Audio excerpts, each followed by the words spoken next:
go hide in the loft.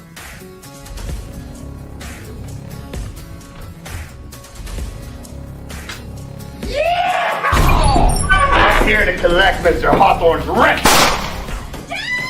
Shut that please! Before I get you open the Christ almighty!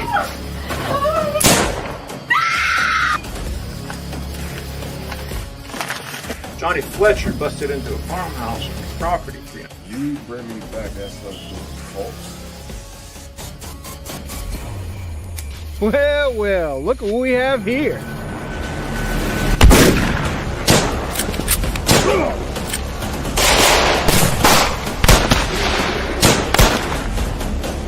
Please don't kill me.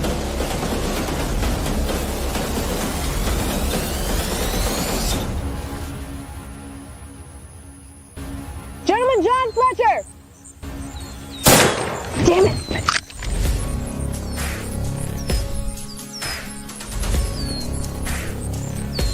Johnny Fletcher! Don't make me chase you!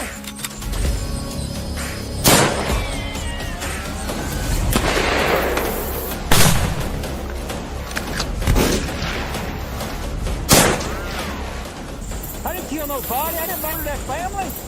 That don't break me down to me. The bounty hunter, you're a wanted man. Here.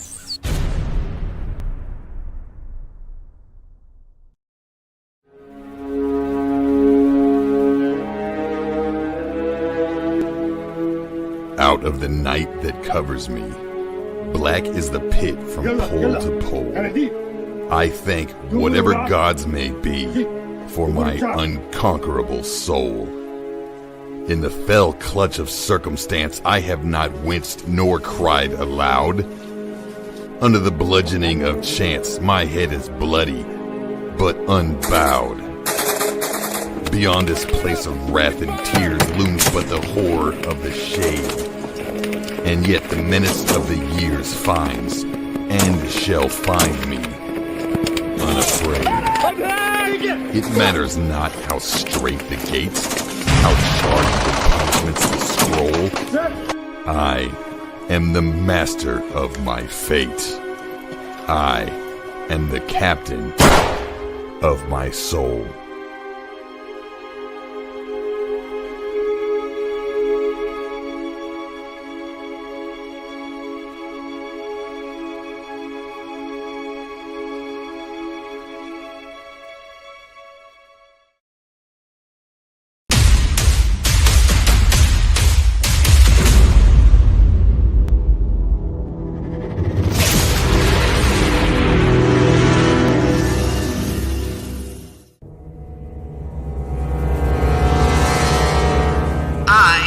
Nocturne. Stand down and no one has to die today. This only ends one way.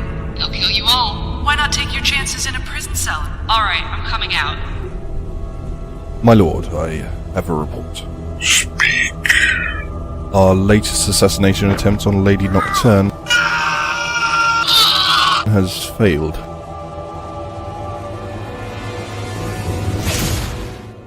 I can see stronger measures are needed. Begin phase 2.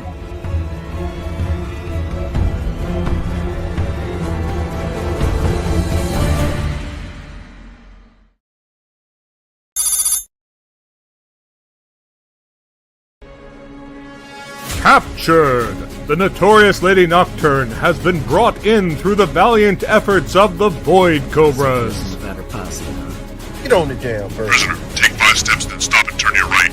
But the pirates of Velix Mortis are far from defeated. My lord, I have a report. Let's cut to the chase, since we both know that this isn't a social call and you didn't come here to waste time. Fine. High Command is gambling that the attempt on your life by your so-called friends has made you willing to cooperate. Am I wasting my time now? What fate will befall the disgraced former pirate? The Minotaur sends his regards, traitor.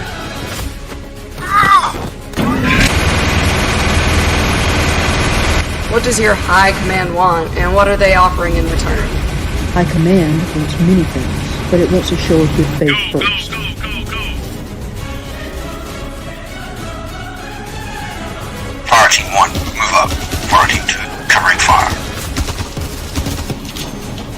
Bravo Team 1, push up. Bravo 2, give us support.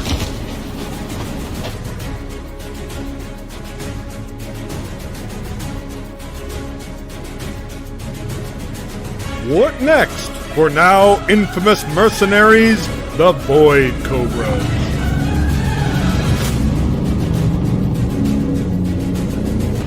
I want every last pirate I used to run with dead. I don't want to be watching over my shoulder every hour of every day.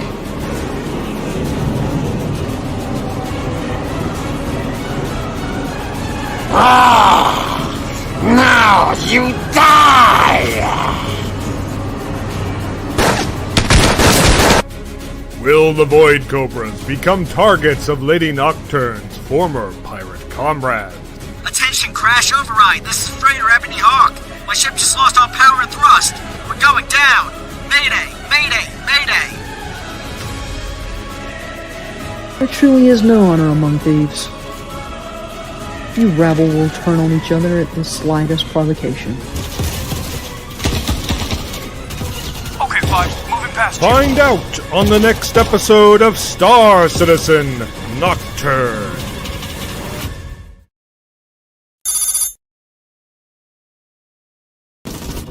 Jameson, you copy? Touch me now, I don't want to live without you.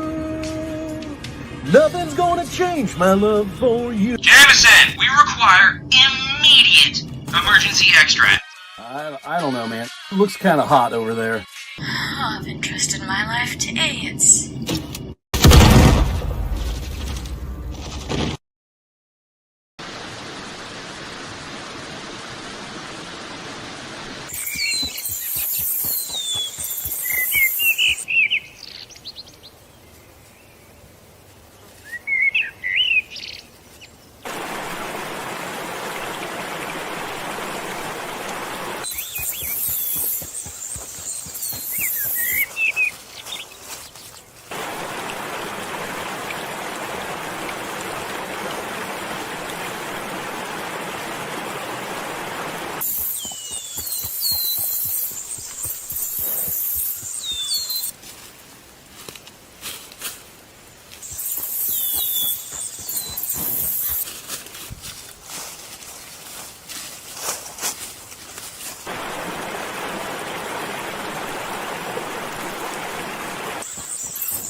Okay, got it working, Sarge. Alright, Corporal. Good work. Follow me!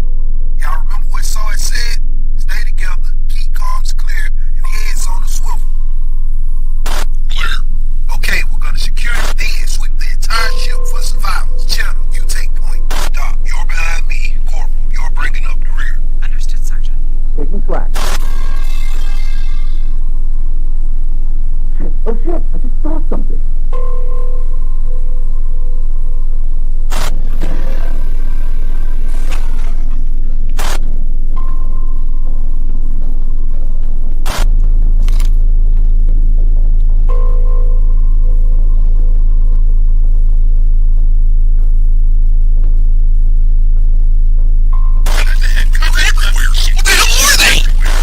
God, oh my God! Get the hell out of here! Get him off me, get him off me, get him off me!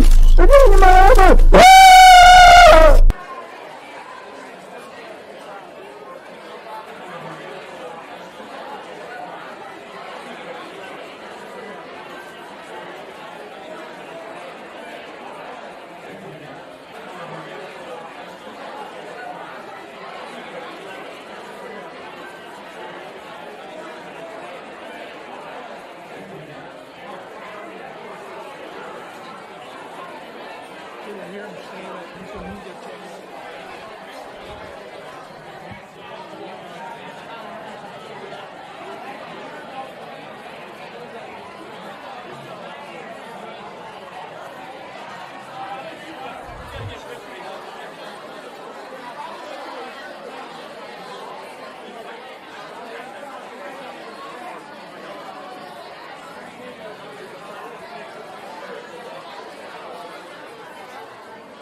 I got into collecting bounties when a gang of bandits bushwhacked my wife, my best friend Coyote, and me. Meet the Jones brothers. To take a look at the situation in which you find yourself. That's Joshua. Gonna have real bad. What's the Indian word for Next to him is Rufus the Doofus. Like, I don't know. You're just trying to make me look dumb. All right, I want to Next see to rifles him is on the Lyman. ground. Remember those faces. And 6. You'll see him again. 8 hands praising Jesus. The other ones, well, ain't no use in introducing. They're all dead. Run!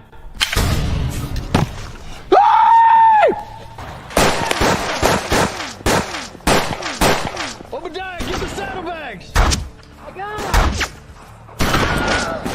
I later discovered the Jones brothers were all wanted men.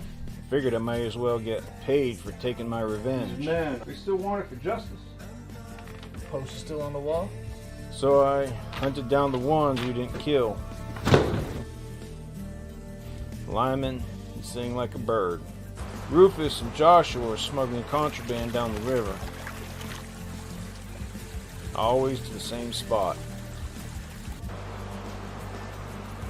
I found a nice perch on a bluff above the river where I knew they would eventually be.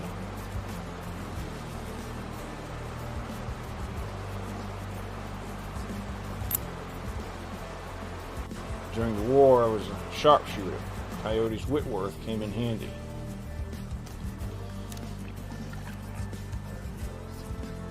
For weeks, I tracked them.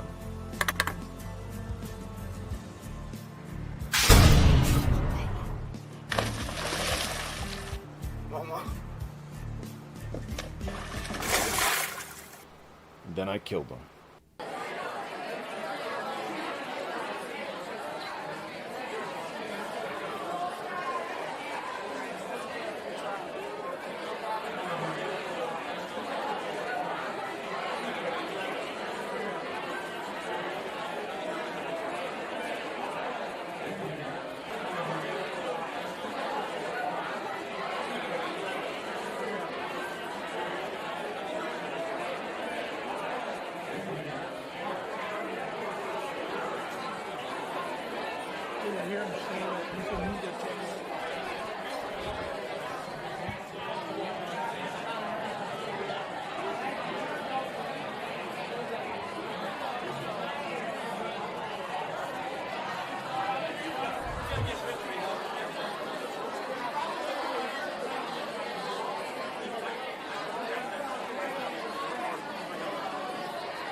If you like our content, we'd appreciate if you'd like, subscribe, and get notifications. Help us extend our reach by sharing our video content. And if you want to help us beat the algorithm, also leave us a comment on some of our videos.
It is Taco Tuesday at the Fam of Liberty house or whatever.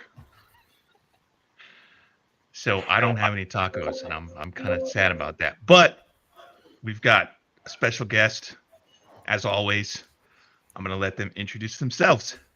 I'm Admin Tim, for those that don't know. Hey, what's going on, everyone? Oh, I'm sorry. Which one? The layout's different for each person, I think. So, so tell us about yourself, Bernard. So, what's going on, everyone? My name is Bernard Taylor. I am currently seeking the Democratic nomination for Florida Congressional District 21 down here in South Florida. The district contains the counties of Martin County, St. Lucie County, and Northern Palm Beach County. I am a firefighter paramedic. I also work as a firefighter paramedic in the district here, and I was raised in this district as well. So this is home for me, and I'm looking to represent my hometown. Outstanding. How long have you been a firefighter paramedic? Firefighter EMT the first 4 years of my career. I recently earned my paramedic certification about a year ago, so been doing that for about a year now. So all in all, my whole fire career is a little bit over 5 years now. Nice. My wife is a paramedic, so I've watched as she's gone through that whole struggle from EMT to AEMT, et cetera. So I know that's pretty. She doesn't do the fire aspects. I know it's pretty involved, everything that she's had to go through. So I can imagine it's probably very, very similar for you. Yes, not a fun journey, but it's definitely worth it in the end. Just takes a lot of discipline, a lot of focus. I have very bad ADHD, so it took me a couple tries to actually pass the national exam, but finally was able to do it. So it's definitely a journey worth having and worth doing. And I always tell anyone who shows a modicum of interest, like, definitely do it. It's the best career decision I ever made. So I happened to stumble across your Threads account. Strictly, I don't know how it just popped up in my in the Sons of Liberty newsfeed, and the thing that I saw, and I can't remember exactly what it was, but you had responded to somebody who was like essentially a Trump supporter, and it was very professional, but it was, in my opinion, it was kind of like a very professional, savage clapback statement. I was like, who is this? This is awesome. Naturally, I became a fan. Well, thank you. I appreciate it. So I wanted to see if we could. I think we have a couple hundred people that I know of that's part of our Discord server that are in the Florida region. So I wanted to see, could we get you some more exposure and help push your platform and your campaign further up into public consciousness. So tell us about the Florida 21 district. How is that district normally? Because I don't live in Florida at all, so I don't know. Gotcha. No worries, no worries. So here in Florida 21, like I said, you got Martin County, you got St. Lucie County, you have Palm Beach County. It is a heavily red district. It is an R plus 15 to 20 district. It didn't used to always be that way. Here in Florida, we have a Republican supermajority in our Florida legislature. And in 2020, the district lines got all, redrawn and gerrymandered. So they definitely did some fancy artwork to make this a more Republican district. The congressman that had the district beforehand was a Democrat. So it is not out of the realm of possibility to win the district. It's just literally going to take a lot of work, a lot of, being out there with the people, getting the message across, and making sure that people know that there's a viable candidate out there that is willing to listen to them and actually serve them instead of serving the needs of the donors in the campaign, super PACs, and the president in the White House currently. So I have no background in politics. I never really thought about being in politics. Even though I pay attention to everything, I'm very well read. I'm very attentive at what's going on, and had a few people approach me just out of the blue, ask me if I would be interested in, and I kind of brushed it off a little bit. And me being myself on social media, I kind of made a joke about Byron Donalds if he was ever deciding to run for governor, like if he made the official announcement that I would run against him, like just fun stuff. And the amount of people like, no, you need to run for something, that entered the comments like, do it. And I was just like, let me look into this whole, running for government thing. And obviously it takes a lot of money to run for governor, so I wasn't just going to jump into that. So I said, you know what, let's look into Congress. Let's look into what's going on around here. What's the process? And once I looked into the process, figured out everything I needed to do, I said, yeah, absolutely, let's do it. So again, here in Florida 21, Republican district, it does contain rural areas. It also contains, again, northern Palm Beach County. So you have a lot of affluent areas as well. So there's a very diverse mix of people. It's actually, when you looked at the results from the last election, it's actually 33% down the middle. So you got 33% Republican, 33% Independent, 33% Democrats that voted in this last election. So again, it's all about getting those people that can be persuaded, getting the base energized, and then one or two defectors from the other party, and you got a shot at a victory. So pretty confident. We're seeing some great momentum just over the past six to 7 weeks of just starting this campaign out. We got 16 months before the midterms, and just in a little under 2 months, we were already seeing such positive momentum, and the community getting excited and getting behind the campaign. So definitely can't wait to see what the future holds. Awesome. As a Democrat in Florida, thank you. Thank you for stepping up. Thank you for running. It is a crap ton of work. I know that because my husband's been in politics for 30 some years and was in the House and the Senate and did all of that. And I've seen him run several campaigns, and it's tough. It's a lot of work. So thank you for committing to that. It's a big deal. No, thank you guys. And again, it wouldn't be possible without, people like yourselves and everyone that has reached out and, either donated to the campaign or volunteered or offered to volunteer in the future, whether that's phone banking, whether that's canvassing, or just, sharing the content that I put out on the internet. Like I say, the main thing right now is getting the name out there, getting the message out there, and creating that buzz.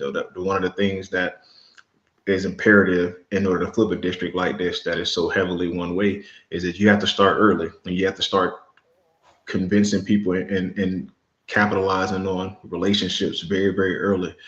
We can't wait to the last minute. I think that's one of the things that was the downfall to the last election, as far as like waiting to the last minute to kind of coalesce and rally around candidates, whether that be at local levels, the congressional levels, and even at the presidential level. Just waiting at the last minute to kind of, build up some momentum and build a campaign. I said, if I'm going to do this, we starting now. We getting out in the community early. So by this time, by the summer next year, everybody should know my name and face. And it's just going to be like, what policies, do you think are going to be best for you? It shouldn't be an introduction into who I am. By this time next year, a year from now, if you don't know who I am, I did a bad job. So you're the incumbent, or who I would imagine. I don't think that they're not going to run for office again, so that would make them incumbent. Mm-hmm. The current candidate, or the current representative from that area, Mm-hmm. is a obviously it's a Republican, but this guy is a wounded warrior, an Iraq or Afghanistan veteran. So that's gonna. I had a bunch of veterans on last night, so my brain is currently fried from all the massive veteran overload. I would imagine that a candidate like that could potentially be tough to beat if he tries to play off. Well, he himself wouldn't necessarily be, like not authentic for playing off of the whole veteran angle, but his supporters who voted for him. Well, the good thing about it is. No, go ahead. I'm sorry. Go ahead. I think there's a bit of a delay. In our current political environment, a lot of veterans feel like the Republican Party is trying to screw them over, take away their benefits, and otherwise belittle them. So I'm kind of curious how that's going to play out. Is that anything that's factoring into the strategies that you're building to kind of say, hey, we welcome veterans, etc.? Well, again, the beautiful thing about me being in this district and working in this district is there's actually a Veterans Affairs hospital in my district. It's probably the closest one for a very long distance. Palm Beach County Veterans Affairs, and then the next closest one may be Broward County, which is like 2 districts south of mine.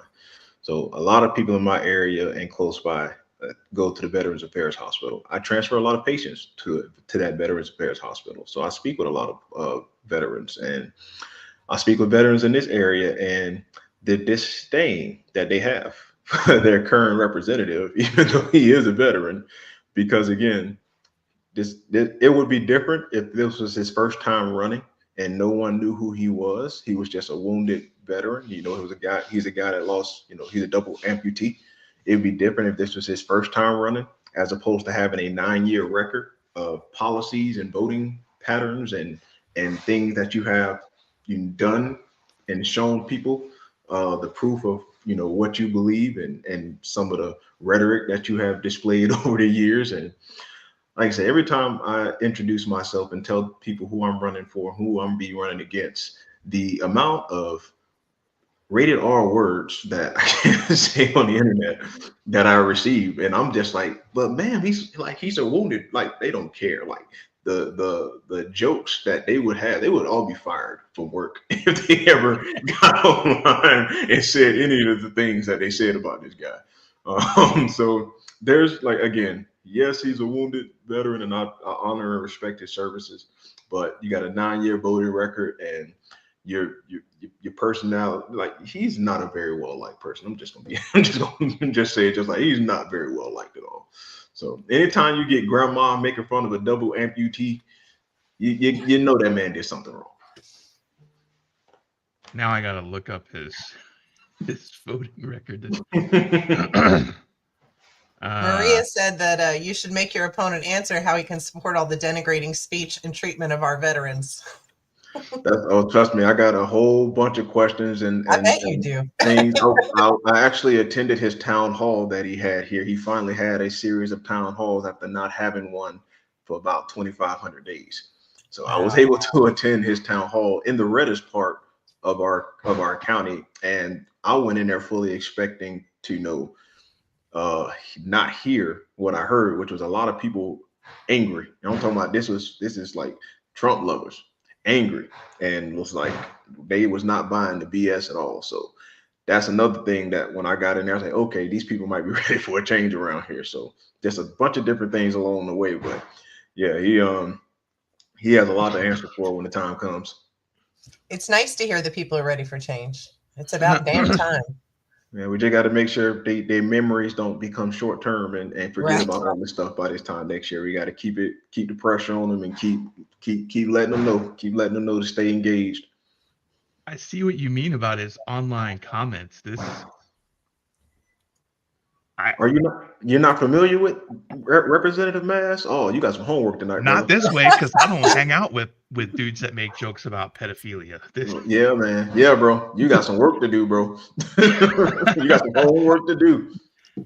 He made comments on Facebook about they were allegedly jokes about sex with 15-year-old girls in South Africa, and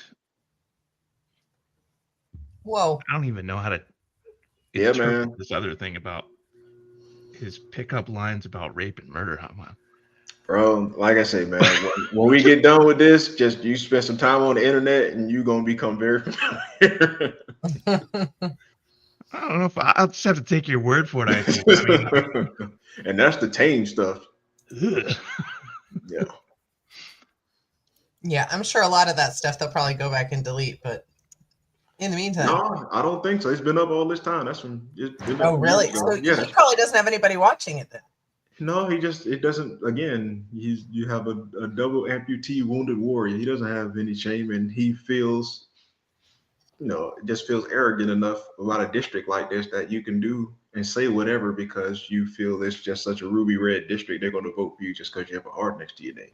Right. And again, it's up to myself and volunteers and people around me to break that facade and differentiate between don't focus on the R and the D, focus on the human being and the person and the policies and who's actually going to be who's actually going to represent you and put policies in place that affect your life and make your life easier and a better life for you. And again, it's going to be hard to break that shell with a lot of people, but you don't have to break with everyone, but you just have to break a good majority in order to get victory.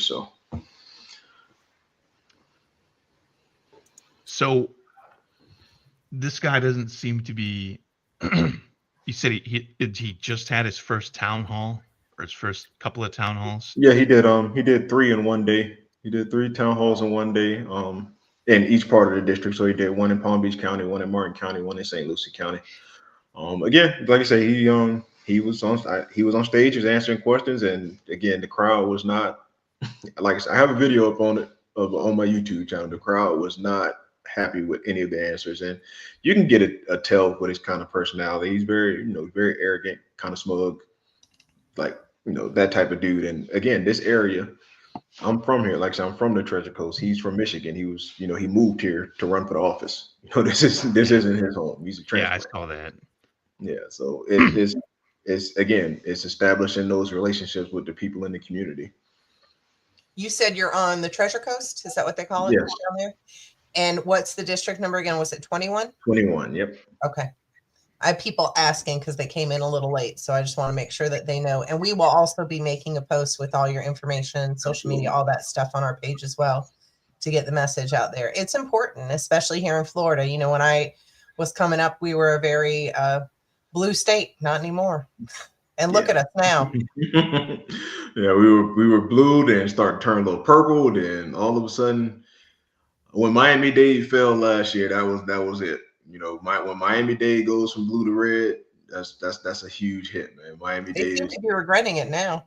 Of course, because they wasn't paying attention and listening when people was trying to tell them. They thought they thought their privilege was going to exclude them from some of these policies, not realizing that they're more closer to the people that they thought were going to be affected than they are to the people that they thought weren't. So again, just hoping that people don't have short-term memories and they remember all this come midterms and then the next presidential election. But yeah, don't worry, they'll quickly remind you of who you are and what place you belong in, unfortunately. Michael says he's going to be voting for you. Don't forget to get the word out, Michael. Yes, Michael, please make sure you share. Holler at your boy. Absolutely. How far from Treasure Coast are you, Jen? How far what? How far, like, what's the distance, like travel time or whatever? Between me and wherever you are in Oh, I would say, I mean, it's like 5 hours for me to get to like Miami area, so maybe 4.5, something like that. You on the east or west? I'm in Tampa. Okay, right on. I'm in the liberal stronghold. Oh yeah, how y'all get Anna Paulina out of Tampa, man? What's going on? Oh man, crazy. That's what my first department was actually over there in Polk County, so I'm very familiar with the Hillsborough family. Yes, I think she got a lot of sympathy vote too. Yeah, seems to have been a lot of that going around the past few elections, unfortunately. What do you think your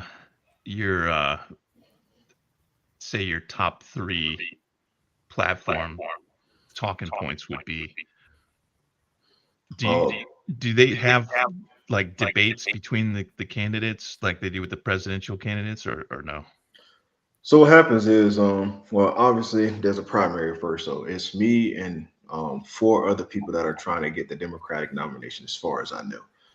We did have a little bit of a meetup a couple weeks ago where we were all in a room together, and we spoke with some of the Democratic heads of different caucuses and clubs around the district, and we were all able to have like just a little mini interview town hall session with them. So that was nice and informative, and it kind of let me know what the landscape was.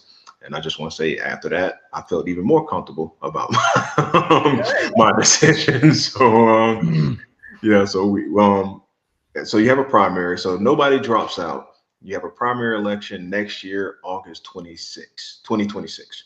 So that whoever makes it onto the ballot, whoever gets enough petitions or pays the filing fee, your name's on the ballot. And then you have a primary vote to see who gets the Democratic nomination.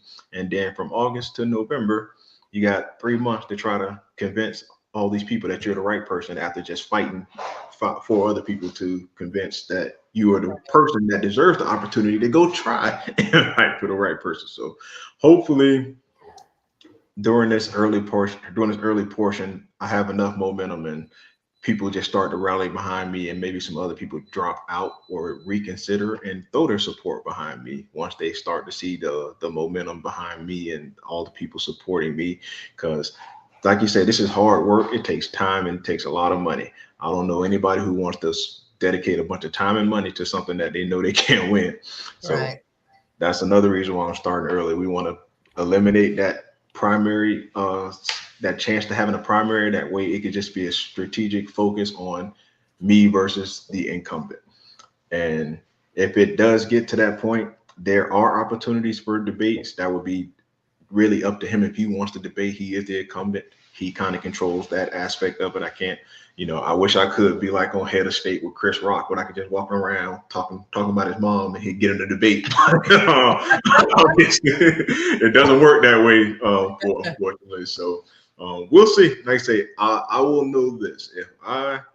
If he, in the course of this year, if he mentions me or does any sort of attack towards me, I'm good.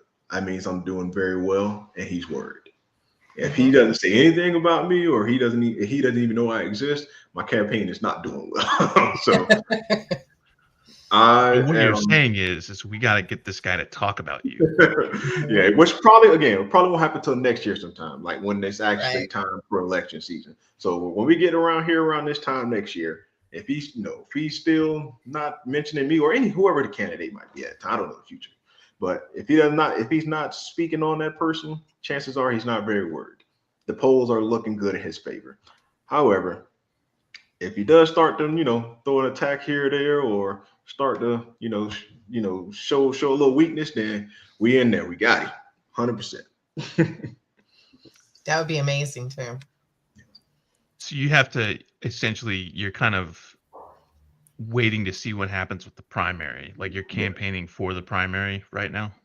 So what happens is you can't even have an endorsement from an official club or caucus in the Democratic Party or the state Democratic Party until a primary vote is had. So you can't even get an official endorsement from the Democratic Party from Florida or the Democratic clubs unless there is no primary, meaning these other people drop out. So again, the sooner everybody, drops out and we get around one person, the more you can start to get that support from these other different factions and different clubs around the community, because these clubs are the people that volunteer, like these different Democratic clubs and Democratic caucuses. These are your people that are going to be doing your phone banking. These are the people that are going to be doing volunteer work for you, that are going to be helping getting your petition signed. And it's easier for them to do that around one person as opposed to trying to do that with 5 people. Because you can imagine a 5-person Democratic primary, one volunteer going knocking on your door with my name, and then next week they come knocking on your door with somebody else's name. Then it's like, wait, didn't you just tell me to vote for the other guy? Like, what? You don't even know who you vote for. So again, it just creates confusion. I want to make this as simple as possible. We're average. The average people are very simple, and we like things very simple. We don't like convoluted, complicated things. So let's try to make this thing as simple as possible. I like it. I think it's a so good I'm plan. looking at your campaign website right now, and it's BernardTaylorForCongress.org, in case anybody is not looking at the little, I don't even know what that's called, like the little spot with the blurb. Chiron, I don't know. There you go. That's good. Chiron. There you go. So there's a support the campaign section, and there is a volunteer section. Are you taking volunteers right now, or are you waiting to see what happens with the primary? No. You can sign up to volunteer when you sign up to volunteer to ask what you would like to do. So to ask if you want to phone bank, if you want to canvas, social media blitzes, all those different types of things. So it has options. So whatever you're capable of doing. So you don't necessarily have to be in a district. If you live somewhere in the middle of the mountains in Wyoming and want to call people for me, I greatly appreciate it. Just go to that volunteer list and sign up and let us know what you would be willing to do, and we'll go from there. Probably after the end of the summer, we're going to start reaching out to people and get the ball rolling with that, as far as phone banking and all that other fun stuff. I'm making a donation. Ah, my God. Appreciate it. Thank you. I was going to pop it up on the screen, but then I realized that it asked for my name and phone number and address. And I'm not putting that shit on. Yeah, that's that Act Blue, man. I don't need that broadcast people that be like, no, don't do that. Yeah, wait till afterwards. But yes, you asked me what my three policy positions are, the things that I'm most passionate about. So my job, my career is in healthcare. So Medicaid and Medicare are extremely, extremely important aspects into what I do, and also they affect the people around me. As far as Medicaid and Medicare is concerned, I try to educate people on how Medicaid and Medicare, even if you're not on Medicaid or Medicare, how it still affects you as a person just living your everyday life. So, for example, with Medicaid, okay, especially if you live in a rural area, most rural areas with Medicaid and Medicare, that's all they have as far as income for hospitals, nursing homes, and assisted living facilities, along with Social Security. Cuts to those programs, or cuts to those people in those programs, essentially, especially given here in my district, I have a large elderly population. So any cuts to Medicaid or Medicare or Social Security would render a large portion of my elderly population homeless. What does that do? So if these people are homeless, you now have a bunch of homeless elderly people on the street, or let's say, for instance, they have family that they can go live with. Well, now you as a family, you just incurred a huge amount of costs. You have to take care of another person.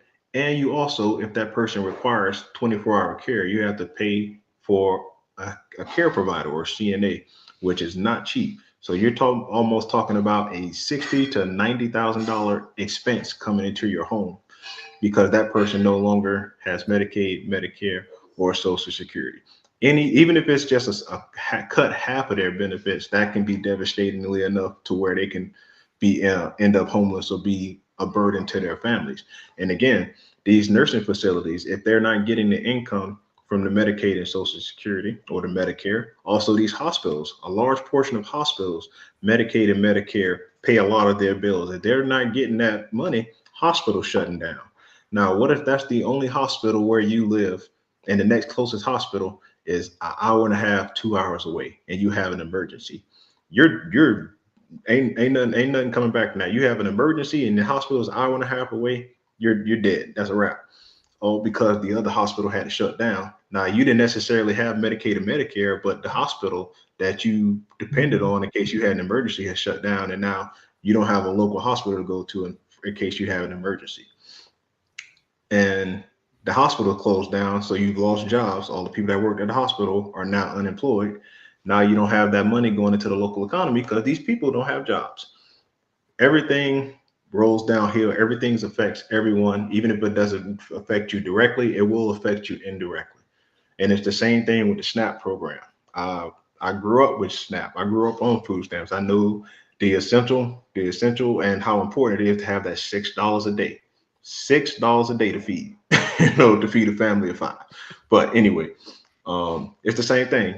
You have a lot of local businesses that accept EBT, and that's a large portion of your income. So let's say you run a little mom and pop shop, and half of your income comes from food stamps from the local community. Now that community doesn't have food stamps no more. You lost 50% of your revenue as a business. I don't know if you guys run a business, but if I lose 50% of my revenue, I'm shutting down. Yeah. And now you just went out of business because, again, you may not be using food stamps, but your business depended on the people that were spending food stamps, and now you can't feed your family because your business is closed. It all rolls downhill, and that's why these things are extremely important to me, because I know that they help the most vulnerable, and you really have to be like extremely like poor. I don't think people understand how poor you have to be to qualify for Medicaid and food stamps. Like, my mother was a single mother of raised 5 kids on $26,000 a year, and she didn't qualify for food stamps. That's how poor you have to be to get food stamps.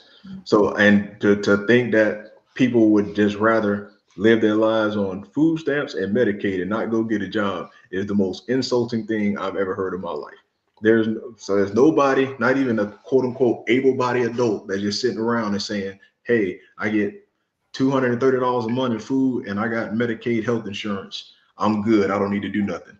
I don't got rent to pay. I don't got gas to pay. I ain't got all this other stuff to pay. I'm good. Like, I'm sorry. It's infuriating. Some of the talking points that they give out, because it's like, it's not realistic. And they give out these points because they believe that, unfortunately, more than half of this country is stupid.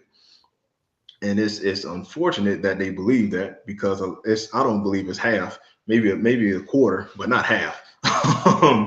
So it's about educating people and putting these messages out and letting people know how this stuff affects them and why they should be concerned and why they should care and why they should pay attention. I think your average Floridian too doesn't understand that, as far as the Florida economy, so much of it is driven by healthcare. For instance, I spent 15 years in health insurance. Now I work, for a private practice, one of the largest orthopedic practices in Florida. And I'll tell you, I'm scared. I'm scared because if we lose our Medicare and our Medicaid patients, even just a small percentage of them, if we lost them, I'm going to lose my job. I'm going to lose my job. The people who clean our buildings are going to lose their jobs. The people who service the nursing home I used to work at, and bring food and meals to people are going to lose their jobs. Everybody is going to affect everybody. And the people who have businesses around there, even someplace like McDonald's up the street is going to be losing business because there's not going to be as many healthcare workers around. You're going to be housing your mom, you're going to be housing your dad. You're going to have all that money coming out of your household that you didn't have, you weren't losing before, all these things are going to be affected. I think people are just sleeping on it. They don't realize what a big deal this issue really is. And it's just, again, I'm not on Medicaid. That's not going to affect me. It's not critically thinking. It's not looking deeper into how this stuff will affect you and looking further down the rabbit hole. Trust and believe, just because something's on the surface and they say this is all we're doing, there is always something deeper beneath the surface that you're not paying attention to, that eventually you're going to look up 6 months from now and you're going to be wondering, hey, why this hospital shutting down? Or, hey, why grandma got to come stay with us now? Like, what's going on? Like, why I gotta share a room with grandma? Like, I didn't plan on that. Like, what's going on? You know what I'm saying? And then you're gonna be now you looking at, now you laying in your room next to your grandma on a breathing machine because you decided you didn't want to pay attention, when it was time to vote. So again, everything rolls downhill, and unfortunately, I'm starting to see, just being around and being on social media, you're starting to see a few eyes opening up, but we still got a whole lot more to go. And like I said, we got 16 months to make it happen and bring enough change to where, at least in the House, we can pause some things and halt some things and put up much more of a fight. We just got to get there. We got to get there. We got to endure these next 16 months. Well, you definitely have us on your side. We'll be following your page and sharing everything that we can for you. Thank you very much. It's important. I don't think people realize how important it really is. And look who's here. Hello. Hi, Hilo. I'm sorry I was late. I am at the mercy of I-35. No worries. I'm sorry I missed. I'm really glad to meet you, and definitely what I heard, just what Jen just said is absolutely true. Whatever we can do to help. Absolutely. With Florida is very important. Yes. It's also, there's a lot of people around the country, just younger people that are very much excited and very much taking the bull by the horns and deciding to run for different offices all around the country. I've met so many people online that are just like, oh, I'm running for this now, and I'm running for this. I'm two of my good friends now. I think one is running for Senate in Oklahoma against Mark Wayne Mullen. There's another one running up in Georgia, trying to unseat a Democratic incumbent who's a little bit on the elderly side. So there's definitely a palpable movement of just younger people and more just everyday average citizens that are trying to get involved and take the country back. So it's truly an exciting time right now. I know things are bleak and dreary, and every day is just like flooding the zone. What's gonna happen today? But there's sunshine. It's coming. Just gotta deal with the clouds for a minute. Hey, invite your buddies that are running. Tell them we want to talk to them. We want them to come on. I was just about to say, send them a note and be like, hey, we'll put them on the show. If I have to work around their schedule and do a live stream on a random Thursday or whatever, I will absolutely do it. Oh, trust me, they will definitely. I'll give you a list of everyone. You guys can reach out to them. They would definitely don't mind, man. They're just like myself, man. They just want to be good people and do for people and make the necessary changes that we need. And some of them have way more personality than me, even so. You will definitely have fun interviews. I can promise you that. We love that. Yeah. Now you said the primary is in is it this August? No. It'll be next August of 26. We got a long time ahead. We got a long time to go. Yeah, that's why I say we're starting very early. Yeah, it's a good idea. Then you can really get a lot of platforms out for you and lots of places to definitely publicize.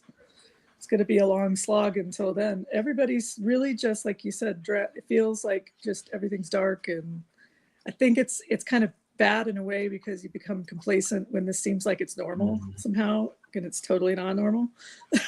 That's the problem. No, not at all. It's really I want to go back to the days where I didn't even realize the president was president. I just went 3 months without even hearing him talk. Right? That's what happened. They got people to care and go crazy. Yeah, I didn't even know what channel C-SPAN was on, back in the day. Now I know. I want to go back to those times. Oh yeah, I want to go back to those times, man. Just being in real life and like, oh hey, we got a government around here. Yeah, that's right. Oh gosh. Didn't realize how scary this could be. Yeah, it's crazy. Absolutely crazy. What's Tim looking at now? I'm torn between I'm watching the cat and I'm watching the panel, and I'm trying to think when was the last time that I can remember where I was like, it's just an election between this person and that person, and there's nothing really sinister afoot. 2004. 2004, George Bush and John Kerry. I feel like that was for me, that was a big deal. Like, because I was still coming out of the military and transitioning into being a private military contractor. Oh, so for you, it'd be 96. Bob Dole and Bill Clinton. You know, I think that's about it. Yeah. Bob Dole. Yeah, Talk Bob about Dole. himself in the third person all the time. Yeah, that was the last one. Pepsi commercial with like Britney Spears or something. Yep. I think that was the last time for everybody. We were just like, oh, whatever, whoever wins. I show my kids old Saturday Night Live and try to explain to them, see, we were like joking about this. This is what happened. It's like, I'm trying to give them the gist of what was going on. And it wasn't nearly as much of an apocalyptic scenario. It was all satire back in the day. Now they it's keep just like, saying oh my goodness. This is the way they've grown up. This is all they remember. It might have been the 2000 election, because at that point we hadn't had 9/11 yet, and it was just like we've got George W. Bush with his weird ways of saying things like strategery and nuclear, or Al Gore, who's like, I invented the internet, and everybody pilloried that dude in the late night. Everything was like Al Gore invented the space shuttle and the internet and shoes. And that was the downfall of Florida. Al Gore, that was the downfall of Florida. Ever since that election, we've been going all this way. It was the election that never ended, too. Yeah. For a couple of months, we were drinking wine out of a box, going, just somebody please decide. Oh, yeah, the hanging Chad thing. Yeah. And what it was out in California, they couldn't tell who the governor was going to be for like 3 weeks. There was like, it was Cruz Bustamante or it was Schwarzenegger, and it was back and forth. It was a wild time. Everybody was like, this is political drama. And now we're like, can we go back? Yeah, let's go back to that. Melissa said she was 6 years old when Bob Dole and Bill Clinton ran against each other. You're making me feel very old, Melissa. Well, all of us in the admin team are like Gen X, so we're... Oh my God. I was 8. I volunteered for Clinton. Tell Melissa I was 8, so I was right there with her. You're making me feel old too. You're not helping matters. Sorry.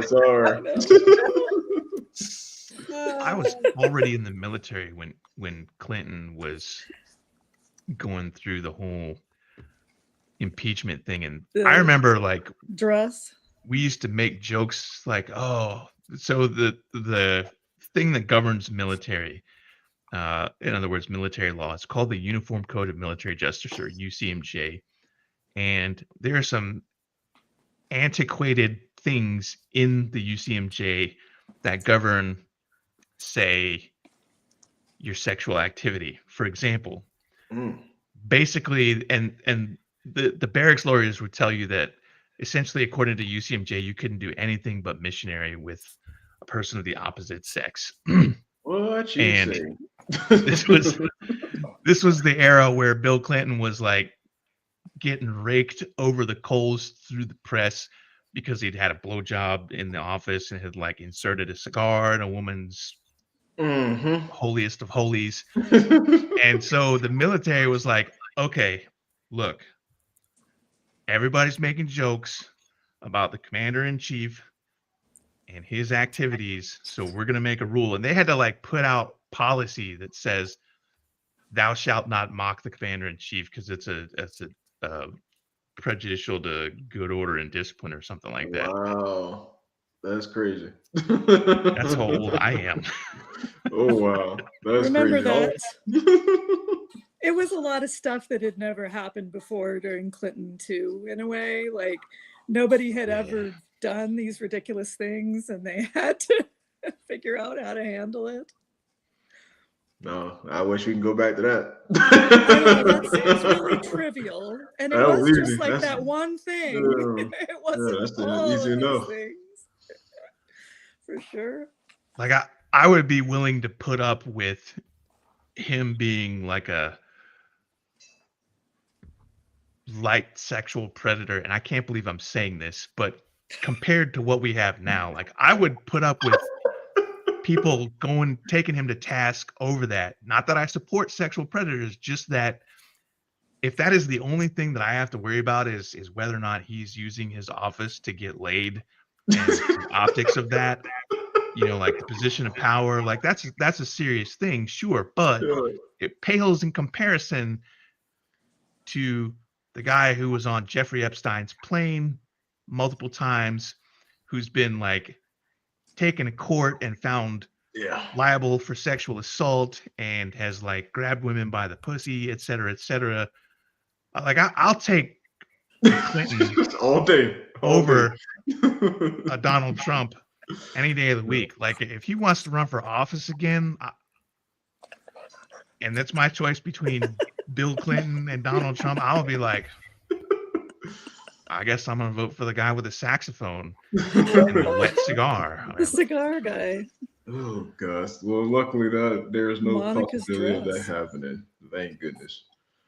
Despite And what we they need say. better candidates, but in the instance that it's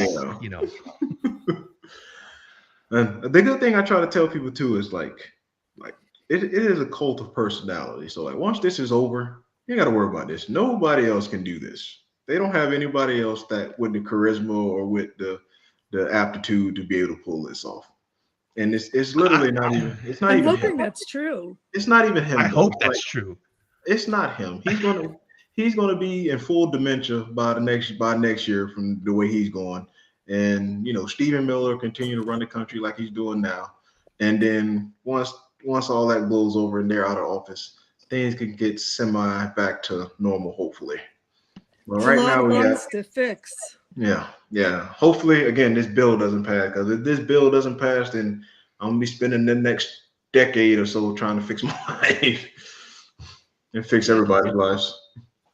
There's a historical precedent for empires crumbling when the person that holds that empire together, for example, like Genghis Khan or any significant empire where the emperor or the person in charge of that has multiple kids, people that and they split it up into however many parcels for each kid.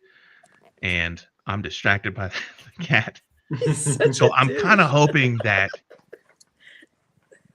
is the case with Trump. Like when he decides to shuffle off this mortal coil, or somebody decides to take him off this mortal coil, knock on wood, that everybody is just like, well, who's going to be his successor? And it's going to be like an infighting thing where it just turns into a whole bunch of little. That's what it's going to be, because again, jackasses. everybody gets power hungry and not realizing that, like, I mean, who you think people gonna rally around JD Vance or Marco Rubio or like let President Ted Cruz? Like they just No way. There's nobody else. Ted Cruz anyway. Like what is he doing right now He besides did a trying to grow a beard? bipartisan bill with Amy Klobuchar the other day. Yeah. He's laying low for him. Mm-hmm. Usually he comes out and says the worst possible thing a human being could say. Oh, but well. He's bowing out, I guess. Yeah. It's not going to be JD Vance, that's for sure, because he's a heel. Exactly. And like I say, the next closest person they have is Marco Rubio. And if you think Marco Rubio is going to be the guy to carry on, he might have been the guy a few years ago because he didn't lose his damn mind. Yeah, no. If Marco Rubio is a 2028 candidate, I feel very good about this. It's not looking good. Oh my goodness! But yeah, Stephen Miller likes to run things from the back. Exactly. Back here, so. That's it, man. He's going to attach himself like a octopus to the next person, I guess. Suck him. I feel like Stephen Miller trying to run for office himself would be an unqualified disaster. It would be the worst thing ever because he is not. He would literally be laughed off the debate stage. Like if they have a Republican primary, he would be laughed off the stage. Like, bro, if you don't get out of here. Come on, man. This is serious up here. I just think back to like a year ago when a bunch of the Project 2025 stuff came out, and it was universally disliked by Republicans on individual issues. Nobody liked these things, and how now it's like become normalized to the point where this stuff is what's happening.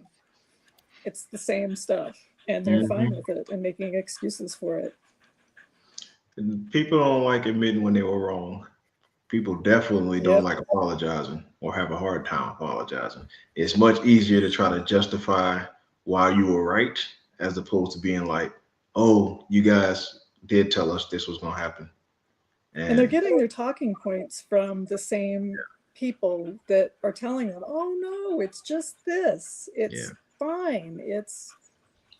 But even as as I'm on the internet, you start to see the cracks in their whole right wing, the whole right wing bubble. Like you see the cracks, whether it's Ben Shapiro or Candace Owens or people like that with these huge platforms that are starting to not full on being like against Trump, but they're starting to question things in their audience, questioning things to their audience. And whether it was Ben Shapiro, it was like, hold on, bro, you can't take a $400 million plane now.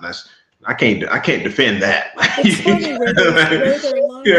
I can't. You're making it very hard for me to defend you on these things. Well, and Joe Rogan was questioning about the due process thing. The due process stuff. It's like, okay, well.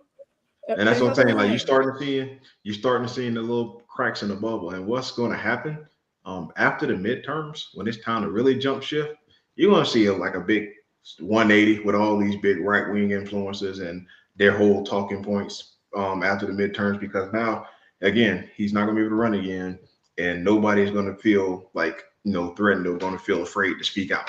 And do you think they're going to try to do the push for, like he keeps saying he is going to run again and he's just going to keep being president? Is there going to be there's two ways that stuff could happen, I guess. One is they would try to do something to qualify him to be elected again somehow, or they're going to trying to curtail elections, because that's the stuff that's scary in this big bill.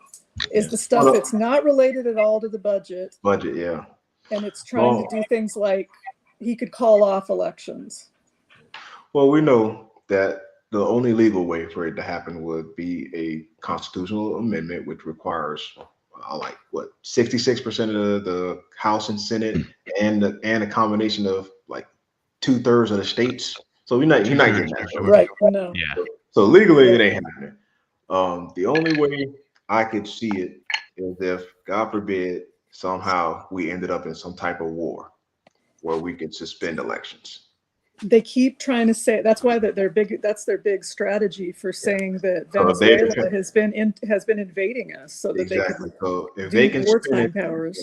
If they can spin it to where we are in a war with these Latin American countries and these people coming across and consider that a quote unquote war, then you could suspend elections. But again, they're working on it.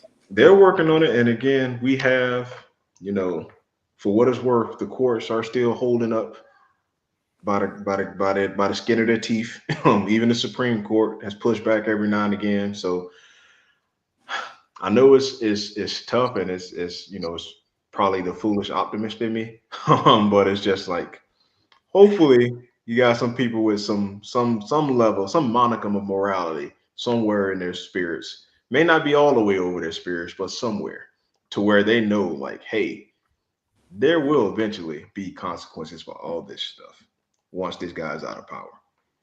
And the only thing that's saving us right now is those lawsuits. That's it. There needs to be a reckoning. Yeah. It absolutely does. Absolutely.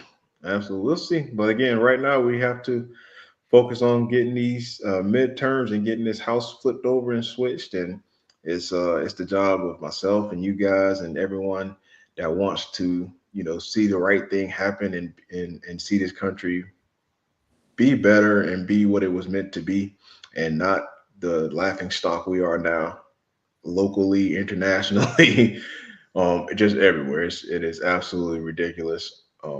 It's sad when you see When you talk to people outside of the country, outside of this American bubble that we live in, and what they really think of the United States and how they really feel about the United States and the things. I was so funny when TikTok had shut down and everybody went over to that Red Note app for a little bit, and like the amazement everyone had about people in China. I'm like, do y'all not read? Do you not like go look at other cultures? Like, yes, these people are way advanced. They the Jetsons and we the Flintstones. Like, did y'all not realize? Like, have you never been to Japan? Japan is like a whole nother. Like they living on Mars in Japan. Like they don't play the radio. Oh yeah, just shows massive culture shock for people going over there, because they're like getting questioned by Chinese citizens, and they're like, "Wait, do you not have healthcare in your country?" And Americans are like, trying to talk shit to these people, and they're like, "Oh, you poor American people with your barbarous country." It's like they talk like, "Oh, you guys are communists." It's like, yeah, we're okay with it. I don't have property tax for 40 years, and healthcare paid for, my house paid off, but communist bad. I don't know what to tell you. And it was like you had people just like, wait a minute, let's look into this communism. I know. Oh, man. I just realized you said that you were like, your district it includes part of Palm Beach, right? Mm-hmm. Is Mar-a-Lago in your district? No, thank God. It is just south of my district. It is just south of my district. It is literally, and it's crazy because Mar-a-Lago is in a blue district. It is a Democratic district. So everyone, he's not really a Republican, so no. So everyone that lives in that district of Mar-a-Lago, where Mar-a-Lago is, absolutely hates the man. There's no love for him where he lives, which is crazy to me. Like, you can live anywhere in the world, and you go live where people absolutely hate you. I don't understand it. This little fortress. Don't understand it at all. Yeah. Jen is texting me. She had a dental issue that was giving her some pain, so she had to bow out, and I'm only just now checking my text. I'm like, where is Jen? Oh. My situational awareness is like 0. All right, so we definitely are going to have to follow up next August with the primary to see where you are on that, and see, can we, like, presuming that you're the nominee, which it sounds like you're confident that you will be, because the other people are just kind of like, yeah, I'm not worried at all. I'm not worried at all. So you can gather up endorsements, and in the meantime, we're gonna have to have you back, like, a lot. Absolutely, man. Whenever you guys have an opening, if I'm not at the fire station, feel free. Am I allowed to ask how much you bench? Because the most I've ever done is 455 pounds. It's the most I've ever done. Yes, back in my youth. Yeah. Now, I just do enough to where I can be able to pick up grandma in the fire if I need to. Yeah. Yeah, I hear a lot of that. I'm not trying to objectify. I'm just, It's the story of my life. Work very hard for this, by the way, guys. I used to be a short nerd, and I was 100 pounds. So this is a huge transformation. Yes, man. I was a 5'5", 110-pound soaking wet. Then growth spurt happened, and some push-ups happened, and look at me now. Yeah, some push-ups happened to me when I was in the military. A lot of them. Oh man, I have a family in the Navy, the Army, and the Marines. Man, salute to all you guys. I couldn't do it. Could not do it. I was always a troublemaker, always mouthy, so I was always getting dropped. Be like, my just gosh. get on down, do some push-ups. Okay. That's the thing, man. Me and authority sometimes it gets to be a little tricky. That's why I couldn't join the military. I've heard people say that, yeah. And now you're running for office, so that kind of is the authority, sort of. I kind of imagine myself just going up there and yelling at all the authority and then coming home. Be the people's mouthpiece. That's what you're for. 100%.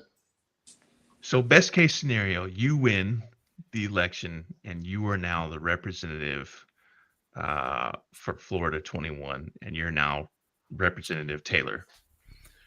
What committee or committees do you envision yourself getting to be on? Oh, that's a good one. Like, what would be your dream committee or committees? Oh, oversight, 100%. Oh, how oversight committee? I want to be in there. I want to be in there because they be talking real reckless, and I feel like the people on my side, they be sitting there letting them just talk all kind of mess and lies and don't check. Sometimes you got to check folk, and I just want to be the person that's in there checking people. Like, hold on, you ain't just gonna be all disrespectful and with the lies. I'm gonna be the one with the Google Calendar pointer, everything. Like, I'm in there just checking folk.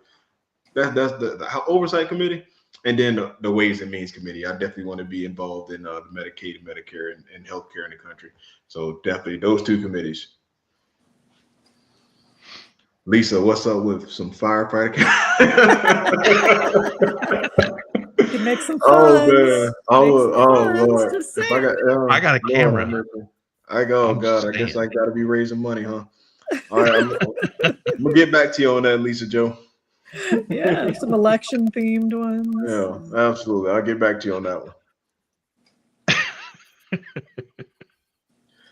I know, in all fairness, though, it's just no seriously, just want to go up there and again, just bring some levity and some clarity and some people back into Congress. I feel like everybody up there is a little bit detached for the most part from their constituents, especially those who've been in those seats for over 10 years.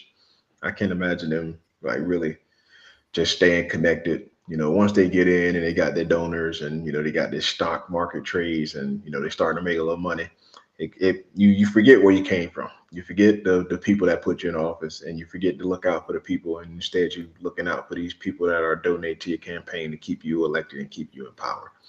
And I tell people all the time, when I win, I'm speaking into existence. When I win, I don't plan on being a career politician. I don't plan on dying in office. Just let me get in there and do what I can. And if you don't feel like I'm doing a good job, then let somebody else go up there and give it a shot.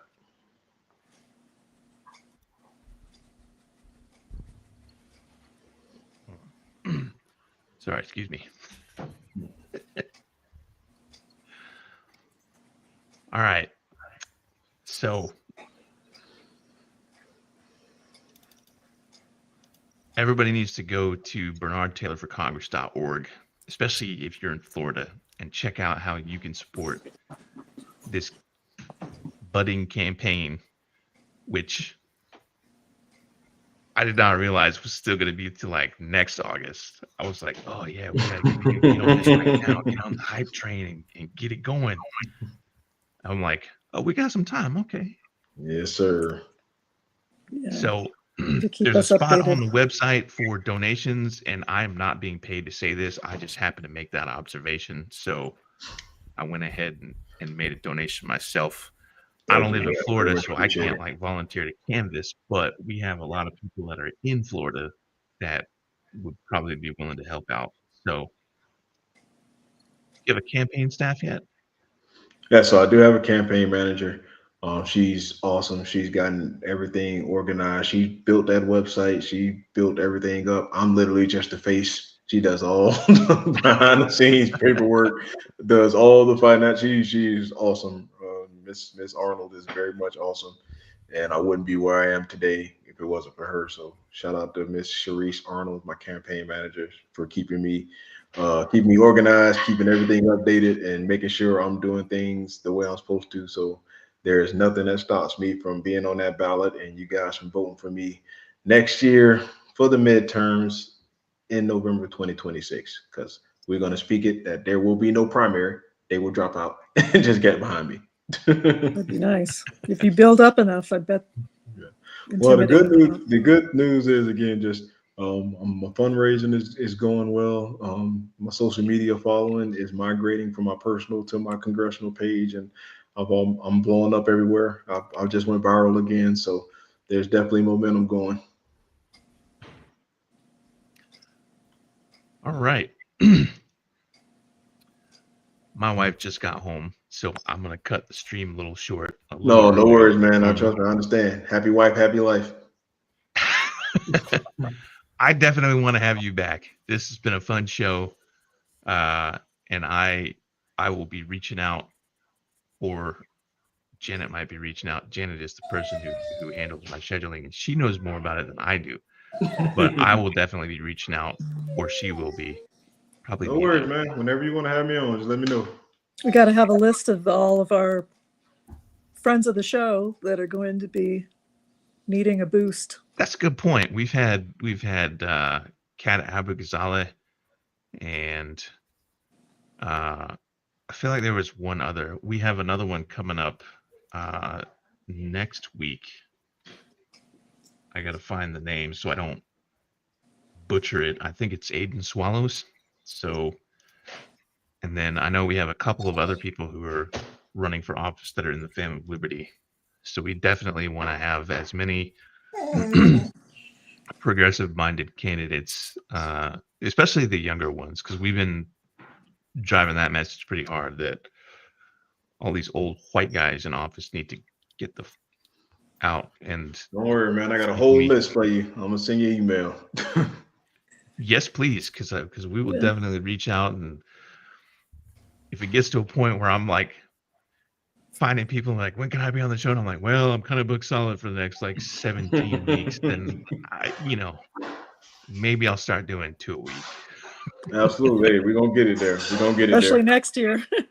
Yeah, bro. Clear your schedule next year. Yeah.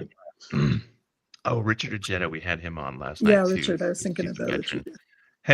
Are you familiar with Richard Ojeda? Yes, I am. Good dude. High energy. Yes, very much so. Very much so. All right, Bernard, thank you so much for your time. I appreciate you taking time out of your schedule. Are you at work right now? No. Trust me, them tones would have went off. You'd have heard them already. All right, good. I want to make sure we weren't going to I should have asked you that too. No, you're good. In the back of my mind, I was like, what if he gets a call when he's on the show? He's like, yeah, I got to go. Peace out. And we're like, it's only been 10 minutes. Where did he go? Oh, man. That would have been awesome. Right. That would have made for a great stream. Yeah, it would have been a great exit. Well, the stream was only 15 minutes tonight because something bad happened. All right, we're definitely going to follow up and have you back on and hit me up with all the people that you got that are friends of yours that are also running for office. We will definitely have them on, and maybe we can even have a whole bunch of them on at once. Have you on there too? Give them some pointers. Absolutely, 100%. We tend to do that a lot on the old TikTok live streams. We all get together and just be talking, so they definitely can bring that to your platform as well. Yeah, bring in some news headlines or discuss and that kind of stuff. Oh, that's right. We can put live stream on TikTok, can't we? Yeah, man. I don't think I've ever done that. No. It says it needs an API key, and I'm like, I don't know. Now you got some more homework to do. What else? All right, man. Thank you so much for being on. You're welcome, man. You guys have a good night. Likewise. Be safe, and thank you for your service to your community. Oh, man. Thank you for your support, and thank you for your service, sir. Outstanding. It's my privilege. And we will be in touch with you again.